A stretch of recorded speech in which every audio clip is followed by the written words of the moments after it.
The State of Crypto is presented by Tron, connecting the world to the power of cryptocurrency. Welcome back. Bankrupt crypto lender Celsius wants to merge its UK and US entities, and joining us to discuss is CoinDesk's very own regulatory reporter, Jack Schickler from Brussels. Jack, thanks so much for being with us once again. What's going on with this new court filing? Because you wrote about it, and there's an allegation that the distinction between the two is a sham. What's going on? So this is a bit of an old story that Celsius was under pressure from the UK regulator a couple of years ago and hastily set up this US entity, a limited liability corporation in Delaware, and then shifted customers' assets from one to the other. But what the court filings are now saying on behalf of the company and on behalf of its creditors is actually there was never really a distinction between these two companies. They were kind of there on paper, but actually they're having a really tough time deciding which assets belong to which company. And the whole thing was a bit of a sham to pretend that the assets were divided between them. So what they're suggesting is for the bankruptcy court is that you just merge the two companies, say whatever belongs to one belongs to the other. If you have a claim against one, you have a claim against the other. And that could be a good thing if it succeeds for Celsius's creditors, because they are waiting to get distribution from the bankrupt company. But currently their legal claim, their terms of use are only against the US arm. So this would give them, in principle, access to a larger pool of assets, which they can make a claim against if the court filing succeeds. And how is this similar to FTX? Because something like that happened with FTX too. And the words that have been used can be perhaps true for this too. Like in effect, it's called a facade, but digital Potemkin village.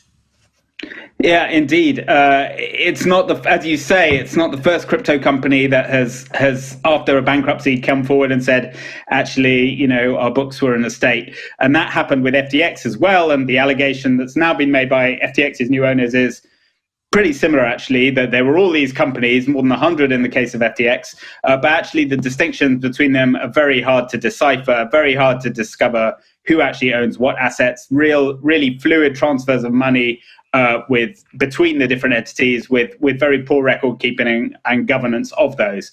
And it looks a little bit like they're saying the same about Celsius, that this was never properly managed, this transition, and therefore that the legal status and the position of customers in bankruptcy is that much more legally complicated to resolve.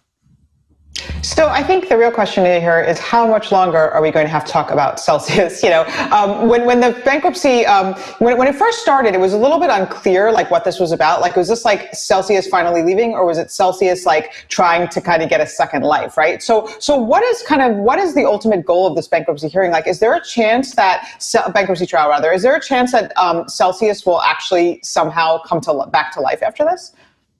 Well, actually, there could be news on that coming imminently because there is an auction process happening, not as we speak, but it happened last week and it is restarting again tomorrow. There is a plan to get Celsius out of bankruptcy, led by a company called Nova Wolf. And it actually turns out there's been two other bidders in this competitive auction for the company. So there are three different companies all jostling to buy up the assets of Celsius. And that might include restarting Celsius as an entity. It will certainly mean exiting bankruptcy in some form, which will give some kind of closure and hopefully reimbursement to the customers who've been waiting for their money an awfully long time. But we're just going to have to wait and see how that auction goes. Obviously, in principle, it is a good thing that there's lots of people competing to try and get hold of these assets, means in all other things being equal, they will be able to get a better deal. But we'll just have to wait and see how that goes. You also wrote about what's happening in Dubai. This is about OpenX, a bankruptcy claims exchange set up by the founders of the collapsed hedge fund Three Arrows Capital. It's been reprimanded by Dubai's crypto regulator. That doesn't make sense, because how do you first allow them to come into place and then you reprimand them? I mean, that's what is not making sense for me, given that Dubai is at the same time trying to project itself as a crypto-friendly place.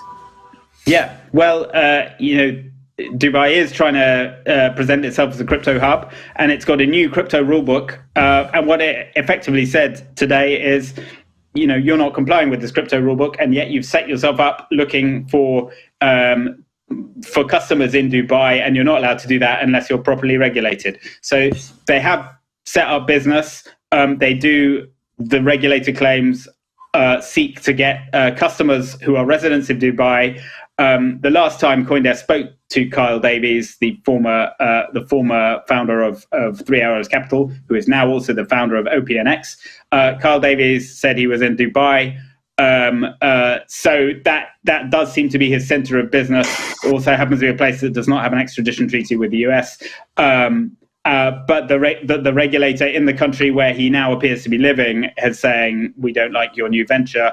We've sent you two cease and desist letters telling you to stop doing this. And now we're taking further regulatory action. And there might be still more to come, they hinted today.